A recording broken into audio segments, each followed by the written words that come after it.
ప్రకృతి అందాలు చూడడానికి మనం ఎక్కడికెక్కడికో వెళ్తాం. అయితే మన రాష్ట్రంలోనే చూడదగిన ఎన్నో ప్రదేశాలు ఉన్నాయి. అలాంటి వాటిలో మొదటగా చెప్పుకోవాల్సింది విశాఖ. ఈ తీర ప్రాంతం ఆధ్యాత్మిక క్షేత్రాలతో పాటుగా పర్యాటక కేంద్రానికి కూడా వేదిక కూడా. అలాంటి విశాఖలో ఇప్పుడు పర్యాటక రంగం ఎలా ఉంది? గతంతో పోలిస్తే ఇప్పుడు ఎలాంటి సౌకర్యాలతో టూరిస్టులను విశాఖ జిల్లాలోని పర్యాటక ప్రాంతాలు ఆకట్టుకుంటున్నాయి? ఈ విషయాల గురించి మా సాక్షి ప్రతినిధి నరేష్ మరిన్ని వివరాలు అందిస్తారు. ఉమ్మడి విశాఖ జిల్లాలోని ఉన్న ప్రకృతి సోయగాలను చూడడానికి అందరూ కూడా ఎంతో ఆసక్తిగా కదులుతున్న పరిస్థితి కనిపిస్తుంది. ప్రస్తుతం మనం విశాఖపట్నం నుంచి కిరాండూల్ వెళ్తున్న ట్రైన్లో ఉన్నాము. అయితే ఎక్కడి నుంచి మొట్టమొదటిగా ఏ విధంగా మూవ్ అవుతుంది, అదేవిధంగా ప్రకృతి సోయగాలు చూడడానికి పర్యాటకులు ఎంత ఆసక్తి చూపుతున్న విషయంపై కూడా సాక్షి టీవీ గ్రౌండ్ రిపోర్ట్లో తెలుసుకునే ప్రయత్నం చేద్దాం. గుంటూరు నుంచి వచ్చామండి. సుమారుగా 32 మంది గుంటూరు నుంచి విశాఖపట్నం, అరకు, బుర్రా కేవ్స్ చూద్దామన్న ఉద్దేశంతో మా friends lifetime walkers association మిత్రులందరం 32 మంది రావడం జరిగింది. ఎంతో ఆహ్లాదకరంగా స్టీల్ ప్లాంటు, అలాగే సింహాచలం టెంపుల్, అలాగే కనక మహాలక్ష్మి టెంపుల్ చూసుకొని ఈరోజు ఉదయం ఈ యొక్క ట్రైన్కి రావడం జరిగింది. ఈ ట్రైను క్లైమేట్ కానీ వాతావరణం కానీ చాలా చూడముచ్చటగా ఉంది. ఎంతో ఆహ్లాదకరంగా పర్యాటక రంగానికి చాలా బాగుంటుందన్న ఉద్దేశంతో మేము తెలుసుకొని ఇక్కడ రావడం జరిగింది. అలాగే మేము అనుకున్న దానికంటే కూడా ఎక్కువగానే ఉంది. మంచు ఉండటం వల్ల వాతావరణం చాలా పరిశుభ్రతగా నీట్గా బాగా ఉంది. దీన్ని ఇలా చూసుకుంటూ మా ఫ్రెండ్స్ అందరం ట్రైన్లో సీట్లో కూడా కూర్చోకుండా సరదాగా తిరుగుతూ ఉన్నాం అన్నమాట. చాలా ఎంతో బాగా ఉంది. అలాగే బుర్రా కేవ్స్ కూడా మేము ఇక్కడికి దిగి బుర్రా కేవ్స్ కూడా చూద్దాం అనుకుంటున్నాము. అలాగే ఈరోజు నైట్ అరకులో ఉంటున్నాము. ఇది యొక్క ట్రైన్లో అనుభూతి అద్భుతంగా అమోఘంగా ఉందండి. సో ప్రయత్నం చేసి చక్కగా ప్లాన్ చేసుకున్నాము. ఏ క్షణం కూడాను ఎక్కడా కూడా ఇబ్బంది లేకుండా చక్కగా ఫుల్ ఫ్లెడ్జ్డ్గా హ్యాపీగా జరుగుతుంది. నిన్న స్టీల్ ప్లాంట్ చూసాము, సింహాచలం టెంపుల్ స్వామివారి అప్పన్న స్వామివారి దర్శనం చేసుకున్నాము. ఈరోజు అరకు వ్యాలీకి ఈ ట్రైన్లో పర్టికులర్గా ఈ ట్రైన్ బుక్ చేసుకొని అందాలని వీక్షిస్తా ఆ అరకు మా కంట్రీలోనే బంధించుకొని వెళదామనే ఉద్దేశంతో మేము వస్తున్నాము. ఇంకొకటి ఏంటంటే మేము గత 8 సంవత్సరాల క్రితం వచ్చాము.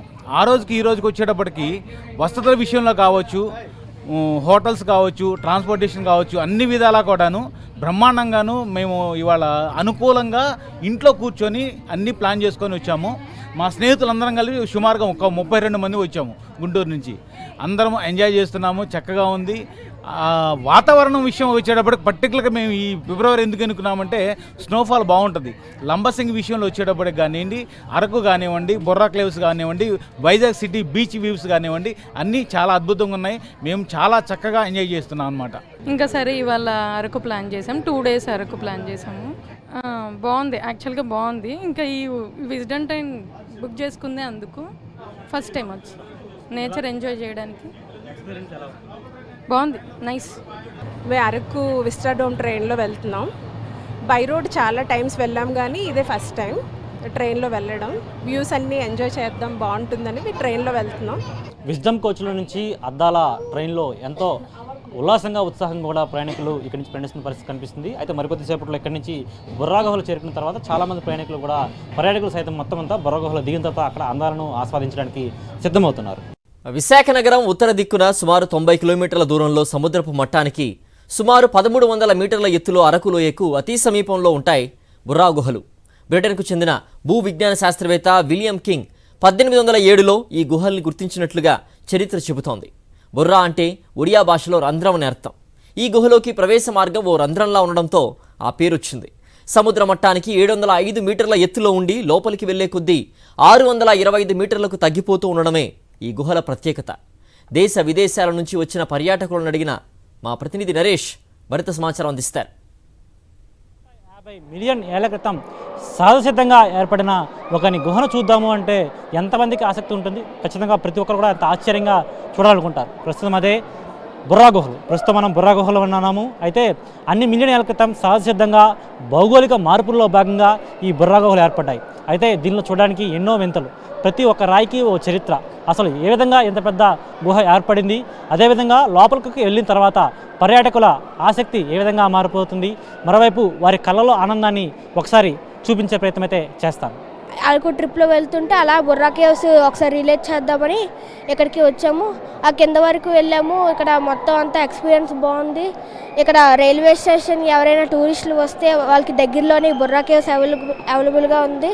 ఇక్కడ చాలా దగ్గర ప్రాంతాల్లో చెట్లు మొక్కలు ఈ బుర్రా కేవ్స్ అనేది చాలా పాపులర్ అని విన్నాను. ఇంకా అరకుకి నాకు తెలిసినంతగా దింసా డ్యాన్స్ అని చాలా పాపులరు.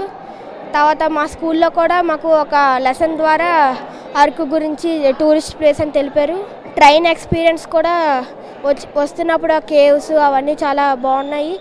తర్వాత ఇక్కడ ఏంటంటే వాటర్ అలా ఫ్లో అవ్వడం వల్ల రాక్స్ కూడా చాలా కూల్గా ఉన్నాయని తెలిసింది నాకు. అంటే చిన్నప్పుడు వచ్చినప్పుడు నేను మా సిస్టర్తోని మా బ్రదర్తోని వచ్చానప్పుడు ఫ్యామిలీ అంతా కలిసి. ఇక్కడ కాఫీ కూడా చాలా పాపులర్ అని నాకు చిన్నప్పుడు తెలియదు, కానీ ఇప్పుడు కాఫీ బీన్స్ కాఫీ పొడి అవన్నీ చాలా పాపులర్ అని తెలిసింది. వ్యూ అయితే సూపర్గా ఉంది. వైజాగ్ హైదరాబాద్లో కూడా తెలంగాణలో కూడా ఉంది, కానీ అక్కడ అంతగా ఆడుకోలేం, అంతగా ఎంజాయ్ చేసుకోలేం. బట్ వైజాగ్లో ఇట్స్ వెరీ నైస్. బీచ్ చాలా ఎంజాయ్ చేసాము. నెక్స్ట్ మేము బుర్రా కేవ్స్కి వచ్చాము అటు నుంచి. ఓకే, జిప్ లైన్ అయితే సూపర్గా ఉంది. Borra caves also it's very nice, it's very view. Trip plan చేసుకున్నాము మా ఫ్యామిలీ మెంబర్స్తో కలిసి. ఫస్ట్ అక్కడ వైజాగ్ చూసాము. వైజాగ్లో చూడాల్సిన ప్లేసెస్ అన్నీ చూసాము. అన్నవరం, సింహాచలం, ఆర్కే బీచ్ అవన్నీ చాలా బాగున్నాయి. అక్కడ నుంచి మేము ఇక్కడికి అరకు ప్లాన్ చేసుకున్నాము. అరకులో ఇక్కడ బుర్రా కేవ్స్ ఎన్నో మిలియన్స్ బ్యాక్ నుంచి ఇది న్యాచురల్గా ఫామ్ అయినటువంటి బుర్రా కేవ్స్ని మేమందరం కూడా విజిట్ చేసాము. అండ్ ఇక్కడ జిప్ లైన్స్ కూడా చాలా బాగుంది, అది కూడా ఎక్స్పీరియన్స్ చాలా బాగుంది. టూరిజం చాలా చాలా బాగుంది. అండ్ ఇక్కడ మనకు సెల్ ఫోన్ సిగ్నల్స్ కానివ్వండి, మొబైల్స్ మనకు ఏటీఎం కానివ్వండి, అన్నీ కూడా అవైలబుల్ చాలా బాగున్నాయి. आज मैं यहाँ ये बड़ा कैंप में आके बहुत अच्छा लग रहा है. मतलब कि क्या बताऊँ कि ऐसी जगह मैंने आज पहली बार देखी हूँ. और सबसे ज़्यादा मुझे अच्छा लगा कि ये आपके साउथ में तो बहुत अच्छा सुनते हैं, उसके साथ साथ में अभी मुझे यहाँ के आप लोग का बिहेवियर और यहाँ के क्लीन जितना साफ सुथरा है ना, मुझे बहुत पसंद है. इतना अच्छा लगा कि यहाँ का हर चीज़ लोगों के बिहेवियर मुझे सबसे ज़्यादा अच्छा लगा. यहाँ सबको सम्मान दिया जाता है, सबको मतलब इतना प्यार से लोगों को वो किया जाता है कि यहाँ के लोगों के साथ मुझे बहुत पसंद है. और यहाँ ये बड़ा कैंप में तो आके तो मुझे बहुत अच्छी लगी. We've come to Bora Caves, great tourist destination, lovely lighting, very good paths, very good place to visit, and Andhra Pradesh is beautiful. It's nice actually, it's nice to come in somewhere a little bit cooler because there's a lot of steps to deal with, you know, but it's we like the lighting, it looks really good. Yeah, very nice. ఇంత ముందు కంటే కూడా ఇప్పుడు పర్యాటక ప్రాంతాలు వచ్చేసి మంచిగా చెత్త చెదారం లేకుండా అన్నీ బాగున్నవి. ఏజెన్సీ ప్రాంతాలు కూడా మేము చూసుకుంటూ వచ్చాము, ట్రైన్లో కానీ బస్సులో కానీ అద్భుతంగా ఉన్నాయి. జగన్ వచ్చిన తర్వాత సూపర్గా చేశాడు. టూరిజం కూడా మేము ఇక్కడ ఇంతకుముందు మేము వచ్చిన దానికి ఇప్పుడు చాలా తేడా ఉంది. ఇప్పుడు మేము అడుగు వేద్దామని కూడా అంతగా ఎక్కువగా ఉన్నారు పర్యాటకులు కూడా. ఇంకా అభివృద్ధి చేస్తాడని మేము మనసారా ఆశిస్తూ కోరుకుంటున్నాము. ఇతర దేశాల నుంచి కూడా వస్తారు బాగా. మేము ఇప్పుడు చాలా మందిని ఇక్కడ వెళ్ళొస్తుంటే చాలా మంది ఇతర అదర్ కంట్రీస్ నుంచి కూడా బాగా వస్తారు. అడ్వెంచర్స్ ఇష్టపడే వారికి కూడా ఇక్కడ చాలా థ్రిల్లింగ్ ప్లేసెస్ ఉంటాయి. అంతేకాదు స్పైసీ ఫుడ్, హ్యాండ్మేడ్ తయారు చేసిన వివిధ రకాల వస్తువులు టూరిస్టులను అట్రాక్ట్ చేస్తూ ఉన్నాయి. ప్రకృతి అందాలతో పాటు అడ్వెంచర్ కేంద్రంగాను టూరిస్టులను అట్రాక్ట్ చేస్తోంది విశాఖ. బొర్రా గుహల నుంచి బయటకు రాగానే రమ్మని పిలుస్తుంటుంది రోప్వే. దాదాపు 350 మీటర్ల దూరం వరకు ఉండే ఈ జిప్ లైన్ అడ్వెంచర్ చేసే వాళ్ళకి భలే థ్రిల్లింగ్ గా ఉంటుంది. బాగుంది, మంచి ఎక్స్పీరియన్స్ ఉంది. ఓకే, ఆ జిప్ లైన్ ఎలా అనిపిస్తుంది మీకు? యాక్చువల్లీ జిప్ లైన్ మేము వేరే దగ్గర ఒకసారి ట్రై చేసాము. ఇక్కడ మన ఏపీ అండ్ తెలంగాణలో ఉండడం బాగుంది. Actually excited, nervous, without any experience. ఈ థ్రిల్లింగ్ను ఎంజాయ్ చేసిన తర్వాత ఆటోమేటిక్గా ఆకలేస్తుంది. అలాంటి వారి కోసం ఇక్కడ వేడివేడిగా చికెన్ దొరుకుతుంది. ఇది ఇలాంటి చికెన్ కాదు, బొంగు చికెన్. దీని టేస్టే వేరే అంటారు పర్యాటకులు. గాలికొండ వ్యూ పాయింట్లో ప్రకృతి అందాలను చూస్తూ గరం గరం బొంగు చికెన్ తింటూ ఎంజాయ్ చేస్తుంటే మాటలేవు, మాట్లాడుకోవటం లేవంటున్నారు పర్యాటకులు. ఇక్కడ మరో స్పెషల్ అట్రాక్షన్ ఈ బొమ్మలే. కొబ్బరి పీచు చెక్కలతో తయారు చేసిన బొమ్మలివి. ఇవి టాయ్స్ ఏంటంటే ఒక హ్యాండ్మేడ్తో హ్యాండ్ రూమర్. ఇవన్నీ మనకి పెయింటింగ్స్ అంటే ఆయిల్ పెయింటింగ్స్ ఇవి అవే వస్తాయి, కానీ ఇక్కడ ఏంటంటే ఓన్లీ రైస్ టు పెయింటింగ్ వస్తుంది మనకు అంతను. టాప్ టు బాటమ్ వరకు మనకంతా రైస్ పెయింటింగ్ తోట వస్తాయి. ఏంటంటే ప్రతిదీ మనము మర్చిపోయిన గతాలన్నీ మనకి ఈ టాయ్స్ ద్వారా మనం గుర్తు చేసుకోవడానికి ఉంటాయి. పూర్వీకులు ఏంటంటే ఇవే టాయ్స్ని మనకి ఎట్టి ప్రజెంట్ చేసేవారు, ఎక్కడైనా పెళ్లి కూతురిని ఎలా చేయాలి ఏంటని. ఇప్పుడు జనరేషన్లో ఇవి ఏవీ లేవు. అందుకే ఇవి చూసుకుని మనం ఎలాగైతే నడవాలో అలా చూపిస్తాం అన్నమాట. ఇదే మా ప్రత్యేకత. ఇంకా ఈ బ్యాగులు ఏంటి? ఇవి కోకోనట్ సీడ్స్ అని అంటారు. అంటే మన కొబ్బరి చిప్పని మనం తాగేసిన వాటర్ని ఎలాగా పడేస్తామో దాని ద్వారా దీన్ని యూజ్ చేస్తాం. ఇవి దాని ద్వారా తయారైన పార్సల్. ఇవి ఈ హిల్ ఏరియాలో మరో అట్రాక్షన్ ఇదిగో స్ట్రాబెర్రీ తోటలే. మంచు కురుస్తున్న వేళ గ్రీన్ తివాచీ పరిచినట్లు స్ట్రాబెర్రీ తోట అందాలు మంత్రముగ్ధులను చేస్తాయి. ఎర్రెర్రని స్ట్రాబెర్రీ పళ్ళు టేస్ట్ చేయమంటూ పలకరిస్తుంటాయి. ఇది చూడడానికి చాలా నీట్గా, అంటే మంచిగా పంట అన్నీ బాగున్నాయి, ఫ్రెష్గా కనిపిస్తున్నాయి. మనకి కోసుకునే ఆప్షన్ కూడా ఇచ్చారు. అరకులు ఎక్కువ డిమాండ్ ఉన్న పంటలో స్ట్రాబెర్రీ ఒకటి. ఈ బాక్స్ నుంచి 100 రూపీస్కి ఇక్కడ సేల్ అవుతుంది. దీంట్లో 15-16 ఫ్రూట్స్ పడతాయి దీంట్లో. ఇది మనకు వెయిట్ నుంచి 200 నుంచి 240 గ్రామ్స్ దాకా పడుతుంది. ఇక్కడ బాగా స్ట్రాబెర్రీ పళ్ళకి డిమాండ్ అనేది ఎక్కువ ఉంటుంది. తీయని పళ్లతో పాటు ఘుమఘుమలాడే కాఫీకి కూడా అరకు ప్రసిద్ధి. 1 కాదు 2 కాదు, వందల రకాల కాఫీ తోటలు ఇక్కడ ఉన్నాయి. వీటి గురించి మరింత సమాచారం మా ప్రతినిధి నరేష్ అందిస్తారు. కాఫీలో 50 రకాల వరకు పైన ఉంటాయని తెలుసా? అసలు అరకుకి కాఫీ గింజ ఎలా వచ్చిందో తెలుసా? అసలు ఈ దేశానికి దొంగతనంగా కాఫీ గింజను తెచ్చారన్న విషయం తెలుసా? కాఫీ గింజలు బయట దేశానికి వెళ్లకుండా ఎంత సెక్యూరిటీ ఉండేదో తెలుసా? అసలు అరకు కాఫీకి ఇంత ఫేమస్ ఎందుకు వచ్చింది? దేశవ్యాప్తంగా అరకు ఫేమస్ అవ్వడానికి కాఫీ కారణమా? అసలు ఈ కాఫీ గింజ విత్తనంగా మారి అది చెట్టై సంవత్సరానికి ఒకసారి మాత్రమే పంటనిస్తుందని తెలుసా? ఈ పంటలో ఎన్ని రకాలు ఉన్నాయి? అసలు ఈ అరకు వ్యాలీకి సంబంధించి కాఫీ టేస్ట్ ఎందుకు డిఫరెంట్గా ఉంటుంది? ఇలాంటి విషయాలను తెలుసుకోవాలంటే ఖచ్చితంగా మనం కాఫీ హౌస్కి రావాలి. అరకు వ్యాలీలో ఏర్పాటు చేసిన మ్యూజియం చూడాలి. అసలు ఆ మ్యూజియంలో ఏముంది? అసలు కాఫీలో 50 రకాలతో పాటు కాఫీ ద్వారా తయారు చేసే 250కి పైగా చాక్లెట్లు ఉన్నాయని తెలుసా? అందుకే అరకు వ్యాలీలో ఈ కాఫీకి సంబంధించిన మ్యూజియం అందరినీ అట్రాక్ట్ చేస్తుంది. పర్యాటకులు సైతం ఈ కాఫీకి ముగ్ధులవుతున్నారు. ఈ కాఫీలో రకాలు, కాఫీలో ఉన్న వింతలు, అసలు కాఫీ ఈ దేశానికి ఎలా వచ్చిందో తెలుసుకోవాలంటే ఖచ్చితంగా మనం అరకు వ్యాలీలో కాఫీ మ్యూజియం చూడాల్సిందే. యాక్చువల్గా మేము హైదరాబాద్ నుంచి వచ్చాము.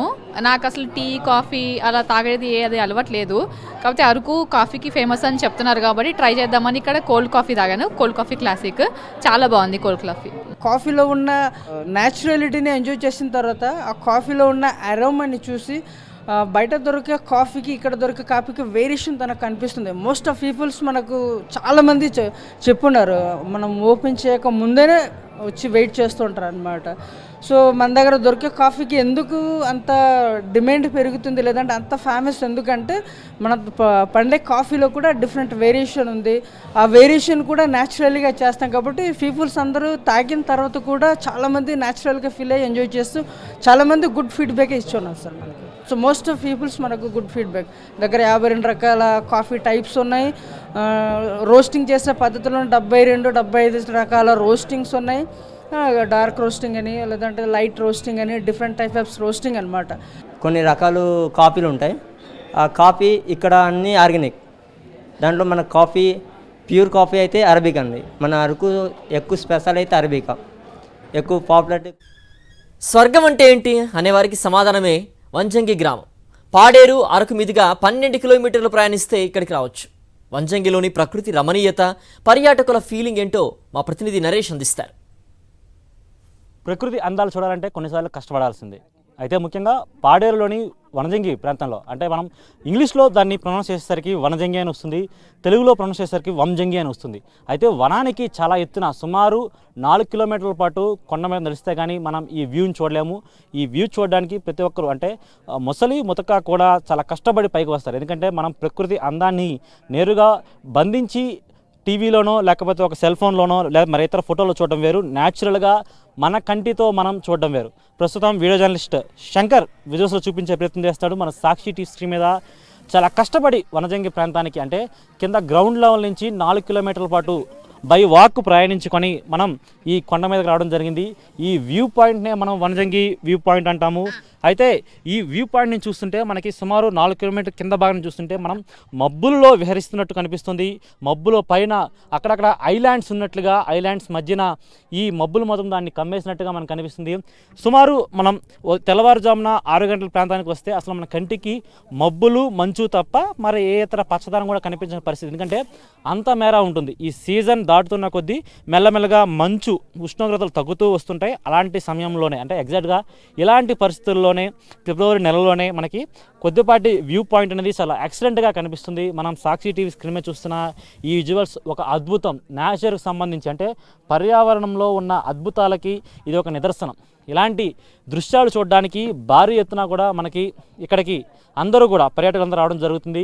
అయితే వీడియో జర్నలిస్ట్ శంకర్ విజువల్స్లో చూపించే ప్రయత్నం చేస్తాడు. ఇక్కడికి వచ్చే వ్యూ పాయింట్ చూడడానికి ఎంతమంది పర్యాటకులు వచ్చారు, ఇక్కడి నుంచి సుమారు అరకు నుంచి ప్రయాణించుకొని పాడేరుకు వచ్చి పాడేరు నుంచి మరొక 10 కిలోమీటర్ల పాటు వెహికల్ ద్వారా వచ్చిన తర్వాత కింద కొండ ప్రాంతం నుంచి మీద వరకు 4 కిలోమీటర్ల పాటు కూడా ఈ పర్యాటకులందరూ కూడా నడుచుకుంటూ వచ్చి ఈ విధంగా వ్యూ పాయింట్ని ఎంజాయ్ చేస్తున్న పరిస్థితి. అదేవిధంగా వారి దృశ్యాలను ఈ మేఘాల మధ్యన ఉన్నట్టుగా కనిపించే ఈ దృశ్యాలను వారి సెల్ ఫోన్లో బంధించి ఆనందిస్తున్న పరిస్థితి కనిపిస్తుంది. ఎక్కువ శాతం ఇక్కడ యువకులు చాలామంది కూడా టూరిజం డెవలప్ కావడంతో భారీ ఎత్తున ఏర్పాట్లు ఆంధ్రప్రదేశ్ ప్రభుత్వం కూడా చేయడంతో మనకి సాధారణంగా ఇలాంటి వ్యూ పాయింట్ల దగ్గర రావడానికి ముందుగా ప్రయాణించే రహదారి అనేది గతంలో చాలా కష్టంగా ఉండేది. కానీ ఇప్పుడు రోడ్ల మార్గం కూడా చాలా బాగా రావడంతో చాలా ఆనందిస్తున్న పరిస్థితి కనిపిస్తుంది. ఇలాంటి తరుణంలో మనం వచ్చిన ఈ వ్యూ పాయింట్కి సంబంధించి వ్యూ పాయింట్ ఏ విధంగా చూసాము, వ్యూ పాయింట్కి ఎంతమంది పర్యాటకులు వచ్చారో చూసాము. సూర్యోదయమైన తర్వాత అంటే అప్పుడప్పుడే సూర్యుడు అలా మబ్బుల మధ్యలో నుంచి ఆకాశంలోకి పైకి వస్తున్నా అని కనిపించే దృశ్యాన్ని చూడడానికి గంటల తరబడి కూడా ఎదురు చూస్తున్న పరిస్థితి కనిపిస్తుంది. అయితే మబ్బుల మధ్య నేను ఉన్నానా అని కనిపించేలాగా కొండల మధ్య నుంచి కనిపిస్తున్న పరిస్థితి. అయితే రోజు రోజుకి టూరిస్టుల సంఖ్య భారీ ఎత్తున పెరుగుతుంది. సీజన్ వచ్చేసరికి ఇంకా ఎక్కువ పెరుగుతుంది. మరీ ముఖ్యంగా శనివారం ఆదివారం వచ్చేసరికి వీకెండ్ సమయాల్లో ఇంకా పర్యాటకులు తాకిడి అనేది భారీగా పెరుగుతున్న పరిస్థితి కనిపించింది. ఇలాంటి తరుణంలో ఇంకా దీనికి సంబంధించి ఏర్పాట్లు భారీ చేస్తున్నారు. అయితే అసలు ఈ వ్యూ పాయింట్ వద్ద నుంచి అద్భుతాన్ని చూసేటప్పుడు పర్యాటకులు ఏమనుకున్నారో అసలు వారి అనుభూతి ఏంటో ఒకసారి తెలుసుకునే ప్రయత్నం చేద్దాం. మేము విజయవాడ గుంటూరు కాలేజ్ నుండి వచ్చాము. అంటే ఫ్రెండ్స్ అందరం టూర్ ప్లాన్ చేసుకొని వచ్చాము 10 మెంబర్స్. కొండ ఎక్కడం చాలా కష్టంగా అనిపించింది, కానీ ఎక్కిన తర్వాత ఈ వ్యూ చూసి ఏ బాధ లేదు. అంటే ఆ నొప్పులు కానీ ఏది అలుపే తెలియలేదు. చాలా బాగుంది. Fully enjoyed. అసలు ఆనంద బాష్పాలు వచ్చేసి చెప్పాలంటే నిజంగా ఇది జెన్యూన్గా చెప్తున్నాను, చాలా బాగుంది. అంటే కొండ ఇంత పైకి ఎక్కారు కదా, ఎక్కినప్పుడు ఏమనిపించింది? పైన అంత వ్యూ బాగుంటుంది అనుకున్నారా లేదా? అసలు అంటే వీడియోస్లో చూసాం కానీ ఇంత ఉండిద్దో ఉండదో, సీజన్ మారిపోయింది కదా, ఉంటాయో ఉండవో అనుకున్నాం. కానీ ఎక్కాక చూసి చాలా అసలు ఫుల్లీ సాటిస్ఫైడ్. ఇంకా హైలైట్ అసలు సూపర్ అదిరిపోయింది. సన్ రైజ్ అయితే. సన్ రైజ్ ఏ టైంకి వచ్చింది? మీరు ఎంత టైంకి వచ్చారు? మేము వచ్చింది 6కి, సన్ రైజ్ 6:15, 6:20 అరౌండ్ ఆ టైంకి సన్ రైజ్ వచ్చింది. మేఘాలు బాగా హైలైట్ అన్నా. ఫస్ట్ టైం రావడం ఇదైతే ప్లేస్. మిగిలిన బాగానే తిరిగాను. ఇది అయితే బండి మీద వచ్చాం రాజమండ్రి నుంచి. ఆ దాటిన దూరం వచ్చినా సరే ఎంత దూరం వచ్చాం బాబు, ఎందుకంటే ఫీలింగ్ వచ్చింది. ఇక పైకి వచ్చిన తర్వాత ఆ ఫీలింగ్ మొత్తం పోయింది మాకైతే. కింద వనజంగి రిసార్ట్ సంబంధించి ఉంది. ఆ రోడ్ సైడ్ కూడా బాగానే తీసుకున్నారు, రిసార్ట్ బాగానే చేసుకున్నారు. కానీ వనజంగి రోడ్డు కూడా బాగుంది. మనకి ఇక్కడికి వచ్చాక మనకి అకామిడేషన్ దొరుకుతుందా ఇబ్బంది పడాలి ఏం అవసరం లేదు. నీట్గా రీజనబుల్గా కూడా ఉంది. హ్యాపీగా ఉండొచ్చు. మామూలుగా మన లగేజ్ సర్దుకుని వచ్చేవచ్చు అనమాట. ఇక్కడ ఇంకా సామానం మనం ఏం చూసుకోవాల్సిన లేదు. డైరెక్ట్గా వచ్చి కింద రిసార్ట్ ఉంది, అక్కడ నుంచి ఇక్కడికి మహా అయితే ఒక 30 మినిట్స్ అంతే. రోజు చూసే సన్నే చాలా డిఫరెంట్గా కనబడుతుంది. కానీ ప్రతి ఒక్కరు కూడా లైఫ్లో ఒకసారన్నా ఈ వ్యూ చూడాలి. మేము చాలా హ్యాపీగా ఫీల్ అయ్యాం. కానీ కింద నుంచి పైకి ఎక్కడానికి చాలా కష్టం అనిపించింది. కానీ పైకి వచ్చి చూసేటప్పటికి కష్టం అంతా మర్చిపోయాం. మేము చాలా హ్యాపీగా ఎంజాయ్ చేసాం. కాకపోతే చాలా కష్టంగా అనిపించింది. కానీ కొండలు గుహలే కాదు, జలపాతాలకు కూడా కేర్ ఆఫ్ విశాఖ జిల్లా. ఈ వింటర్ సీజన్లో ఓవైపు మంచు అందాలు, మరోవైపు సెలయేళ్ల సవ్వళ్లు చూడడానికి 2 కళ్ళు సరిపోవు. ఆ జలపాతాల్లో అలా తడిసి ముద్దైపోదామా? పదండి కొత్తపల్లి గ్రామానికి. విశాఖ జిల్లా పాడేరుకు దగ్గరలో ఉన్న గ్రామం కొత్తపల్లి జలపాతాలకు ఫేమస్. 13 ఏళ్ల క్రితం వరకు ఇక్కడ జలపాతం ఉన్నట్టు ఎవరికీ తెలియదు. వ్యవసాయం చేసేందుకు గిరిజన తండాల నుంచి వచ్చిన కొందరు యువకులకు ఈ జలపాతం కనిపించడం, ఆ నోట ఈ నోట వినిపించడంతో ఒక్కసారిగా ఫేమస్ అయింది. ఇంకేముంది, అరకు, లంబసింగి, పాడేరు చూడటానికి వచ్చే పర్యాటకులు కొత్తపల్లి జలపాతం చూసేందుకు రావడం మొదలుపెట్టారు. దీంతో ఇప్పుడు ఇది కూడా పెద్ద పర్యాటక ప్రాంతంగా మారింది.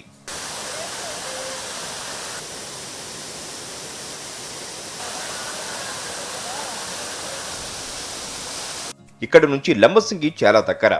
చలికాలంలో కనిష్ట స్థాయికి పడిపోయే ఉష్ణోగ్రతలతో లంబసింగి వార్తల్లో ఉంటుంది. అలాగే గతంతో పోలిస్తే ఇప్పుడు పర్యాటకుల సంఖ్య కూడా క్రమంగా పెరుగుతుండటంతో ఇది విశాఖ జిల్లాలోనే ఫేమస్ పర్యాటక కేంద్రంగా మారింది. ప్రైవేటు రిసార్ట్స్తో పాటు ప్రభుత్వం కూడా పర్యాటకుల కోసం అతిథి గృహాలను సిద్ధం చేస్తోంది. సింపుల్గా ఉండడంతో పాటు లగ్జరీగా ఉండేలా హారిత రిసార్ట్ని ప్రభుత్వం ముస్తాబు చేస్తోంది. అన్ని హంగులతో ప్రకృతిని అన్ని వైపులా వీక్షించేలా ఏపీ ట్రైబల్ డెవలప్మెంట్ కార్పొరేషన్ ఈ రిసార్ట్ నిర్మాణం చేస్తోంది. గత ప్రభుత్వ హయాంలో కన్నా వైఎస్ జగన్ పాలనలో విశాఖలో టూరిజం మరింత అభివృద్ధి చెందిందని పర్యాటకులు ఆనందం వ్యక్తం చేస్తున్నారు. సౌకర్యాలతో పాటు పరిశుభ్రంగానూ ఉంటున్నాయంటున్నారు. అంతేకాదు, భద్రత విషయంలో కూడా పోలీసు శాఖ, జిల్లా యంత్రాంగం చర్యలు తీసుకోవడం బాగుందని కితాబిస్తున్నారు.